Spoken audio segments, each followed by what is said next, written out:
Les petites histoires d'Harry Potter.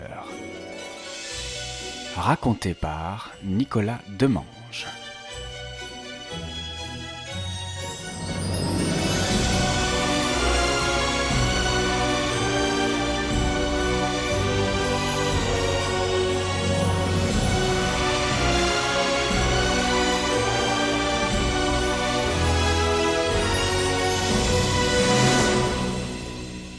Le mystère de la salle des ronflements.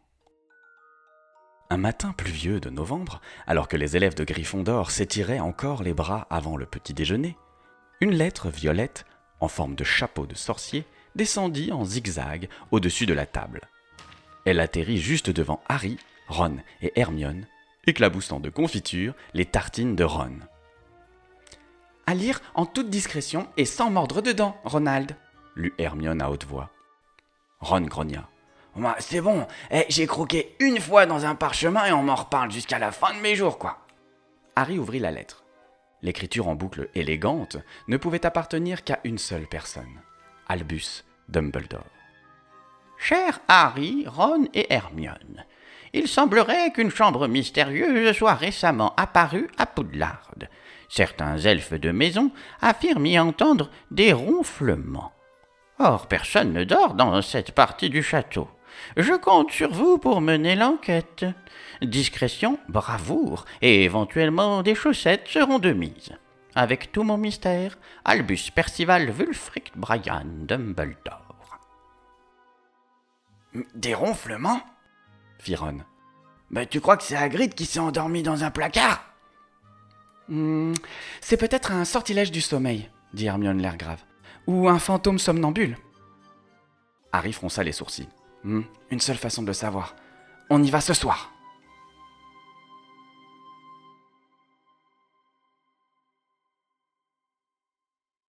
Le soir venu, les trois amis quittèrent la tour de Gryffondor en se glissant sous la cape d'invisibilité. Dobby les attendait déjà dans le couloir du 2e étage, sautillant d'un pied sur l'autre. Dobby est ravi d'aider. Dobby a entendu des grognements qui font peur dans la salle cachée derrière le portrait du troll qui joue du ukulélé. Oh, Dobby a peur, mais Dobby est courageux.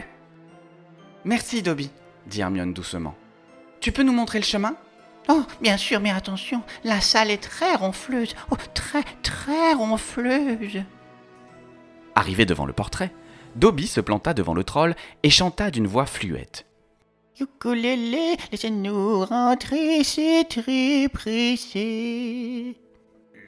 Le troll cligna des yeux, joua un accord de si bémol, puis pivota en grinçant pour révéler un passage sombre. À l'intérieur, c'était une salle immense et poussiéreuse, pleine de coussins moelleux et de lits anciens. Et en son centre, un gigantesque cochon d'Inde rose, ronflant comme un hippopotame enrhumé. « Oh, mais qu'est-ce que c'est que ça ?» s'écria Ron.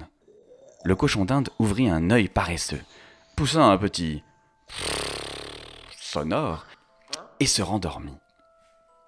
Hermione consultait déjà un vieux manuel qu'elle avait sorti de son sac. Somnus Porcinetus Gigantus, lut-elle. Une créature magique très rare, qui dort 100 ans d'un coup. Mais comment est-elle arrivée là ? À ce moment précis, une voix glaciale résonna dans la pièce. Quelle brillante idée! Confier une mission à 3 élèves armés de leur seule incompétence et d'un elfe surexcité. Rogue venait d'apparaître dans l'encadrement de la porte, cape noire flottant derrière lui comme un nuage d'orage. Bonsoir, professeur Rogue, dit Harry pas très sûr. Ne faites pas l'innocent, Potter! Croyez-vous que je n'ai pas remarqué vos petites escapades nocturnes? Mais au lieu d'une punition immédiate, Rogue soupira longuement. Je suis venu pour la même raison que vous. Dumbledore m'a demandé de sécuriser cette chose. Il semblerait qu'il ait été gagné à un pari de bave-boule contre un sorcier bulgare. « Mais il a gagné un cochon d'Inde géant ?» s'étrangla Ron. Dumbledore joue souvent pour des mises absurdes, dit Rogue d'un ton sec. La dernière fois, il a gagné un distributeur automatique de dragées surprise. Il est toujours hanté. Soudain, le cochon d'Inde éternua. Un nuage rose se répandit dans la pièce, et tous tombèrent raides endormis. Harry se réveilla le nez dans un coussin en forme de beignet. Ron ronflait dans un hamac suspendu au plafond. Hermione dormait à moitié debout, avec un livre collé à la joue. Et Dobby s'était enroulé dans une couverture en jacquard et chantonnait dans son sommeil.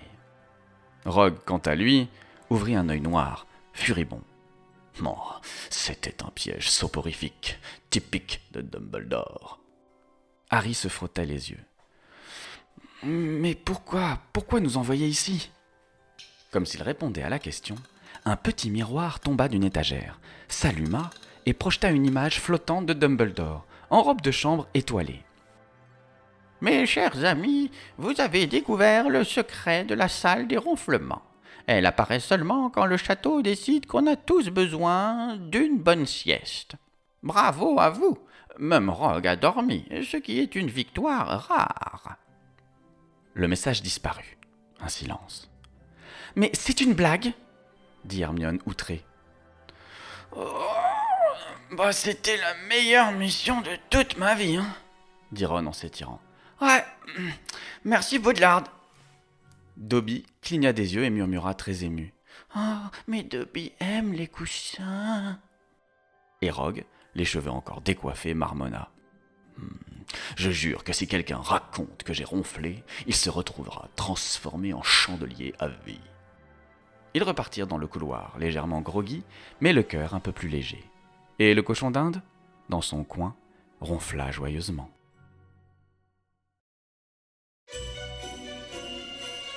C'était Les Petites Aventures d'Harry Potter. À très bientôt pour une nouvelle histoire.